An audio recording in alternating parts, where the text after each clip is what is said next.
దీనికి ఇన్ని వేల కోట్లు ఇచ్చారు. ఎందుకు లేట్ అయింది మీరు మాట్లాడితే మొన్న ఈ మధ్యన ప్రతిపక్షం లేని గత కాలపు ముఖ్యమంత్రి వారి పార్టీ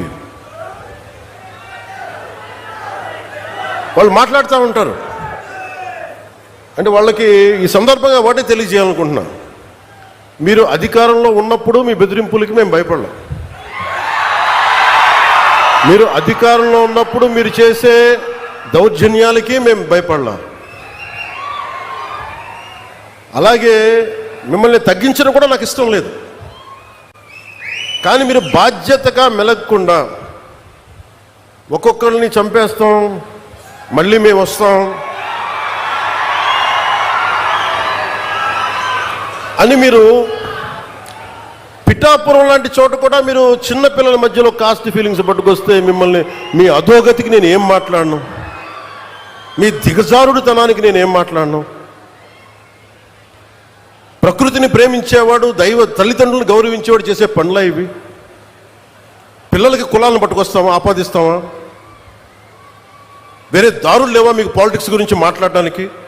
సిగ్గుందా ఒక్కొక్కరికి అలా చేసే వాళ్ళకి? మాకు నోరు లేదనుకుంటున్నారా?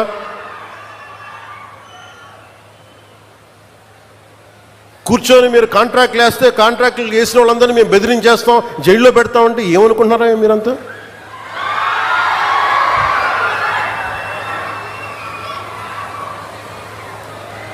మేమేం మాటలా గుర్తుపెట్టుకోండి. అలా బెదిరించే సమూహం ఎవరైనా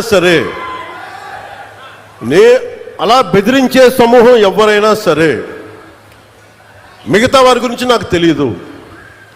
పవన్ కళ్యాణ్కి అధికారం ఉన్నా అధికారం లేకపోయినా పవన్ కళ్యాణ్ ఎప్పుడు పవన్ కళ్యాణ్ లాగే ఉంటాడు, భయపడ్డాం. చాలా ఇంట్లోంచి బయటకు వచ్చేటప్పుడు తిరిగి వెళ్తాం లేదు అని డిసైడ్ అయ్యే వస్తాం.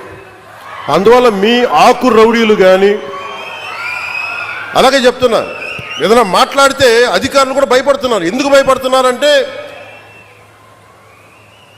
చెవుల్లో చెప్తారు, అదే సార్ వాళ్ళ వెనక చాలామంది రౌడీలు ఉంటారండి, కిరాయి హంతకులు ఉంటారంటే, మీకు కరెక్ట్గా యోగి ఆదిత్యనాథ్ లాంటి ట్రీట్మెంట్ కనుక ఒక్కొక్కడికి ఇస్తే, ఒక్కొక్కడికి రౌడీజం అంటే కాలు కీలు తీసి మడత పెట్టి కింద కూర్చోపెడితే, అప్పుడు కరెక్ట్గా చెప్తా, కరుడు గట్టిపోయిన జీవితకాలం ఒకే మన వాళ్ళతో ఏకీభవించవచ్చు, ఏకీభవించకపోవచ్చు. నక్సలైట్స్ తోటి, వామపక్ష తీవ్రవాదులతో మనం ఏకీభవించవచ్చు, ఏకీభవించకపోవచ్చు. అలాంటి బలమైన ఆర్గనైజేషన్నే కకావికలమైపోయిన పరిస్థితుల్లో ఉంటే ప్రభుత్వం తలుచుకుంటే, అలాంటిది ఇన్ని లక్షల మంది పోలీసు ఉండి, ఇన్ని వందల మంది ఐపీఎస్లు ఉండి, 1000-2000 ఉన్న డిఎస్పీలు ఉండి, అలాంటి కిరాయి గ్యాంగుల్ని మెయింటైన్ చేసే వ్యక్తుల మీద 2 రోజులు 48 గంటలు మీ చుట్టుపక్కల ఎవరున్నారు, వాడి పేరేంటి అన్ని కనుక్కొని ఒక పొలిటికల్ నిర్ణయం తీసుకుంటే ఇక మళ్ళీ ఎప్పుడు ఇలాంటి మాటలు రారు. మీరు అక్కడి దాకా తీసుకెళ్ళకండి. మీరు ఇదే చెప్తున్నాను ఇంకొకసారి, సామాజిక మాధ్యమాల్లో కానీ